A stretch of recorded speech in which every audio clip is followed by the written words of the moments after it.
साल 1947 में जब देश को आजादी मिली तो पेट्रोल, चीनी और दूध की कीमत कितनी थी? आज पेट्रोल की कीमत 100 रुपए प्रति लीटर पहुंच चुकी है। 1 लीटर दूध के लिए 60 रुपए से अधिक चुकाने पड़ते हैं। लेकिन क्या आपको पता है, जब देश आजाद हुआ तो उस वक्त इन रोजमर्रा की जरूरतों वाली चीजों के दाम क्या था? चलिए जानते हैं। देश की आजादी के वक्त पेट्रोल की कीमत 25 पैसे प्रति लीटर हुआ करती थी, जबकि 1 किलो चीनी के लिए 40 पैसे चुकाने पड़ते। नई साइकिल के लिए कम से कम 20 रुपए की जरूरत होती थी, जबकि दिल्ली से मुंबई तक अगर फ्लाइट से सफर करते तो आपको 140 रुपए चुकाने पड़ते। उस दौर की कीमतें कुछ इस प्रकार हैं: चावल 12 पैसे प्रति किलो, चीनी 40 पैसे प्रति किलो, आलू 25 पैसे प्रति किलो, दूध 12 पैसे प्रति लीटर, पेट्रोल 24 पैसे प्रति लीटर, साइकिल 20 रुपए, सोना 10 ग्राम 88 रुपए 62 पैसे।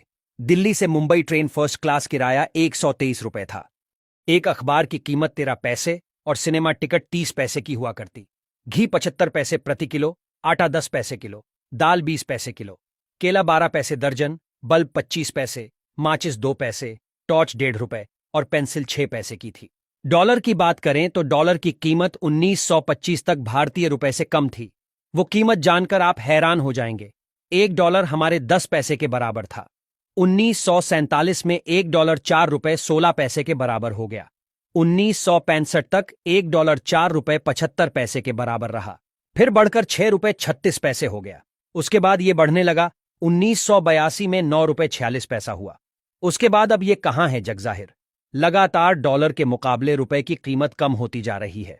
1947 में प्रकाशित एक विज्ञापन के अनुसार उस समय भारत में आकर बिकने वाली फोर्ड कंपनी की ब्यूक 51 कार की कीमत करीब 13,000 रुपए थी, जबकि 1930 में फोर्ड की ये मॉडल फेटन कार करीब 3,000 रुपए कीमत में भारत में बिकती थी।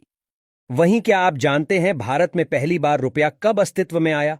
रुपए के शुरुआत की बात 6ठी शताब्दी ईसा पूर्व में बताई जाती है, यानी 2600 साल पहले रुपए की शुरुआत हुई थी। रुपया संस्कृत से आया है। रूपा का अर्थ होता है आकार, रुपया का अर्थ है चांदी यानी चांदी जैसा, जबकि रुपयकम का अर्थ चांदी के सिक्के से है।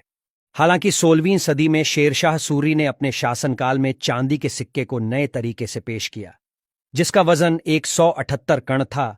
रुपए के नाम से बाजार में उतारा गया।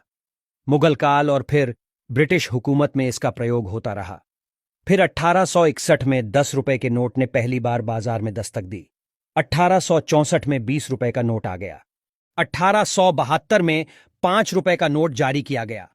इसके बाद साल 1900 में 100 रुपए का और 1905 में 50 रुपए का नोट बाजार में जारी किया गया। इसके बाद अगले 5 साल में 500 और 1000 रुपए का नोट भी बाजार में आ गया था।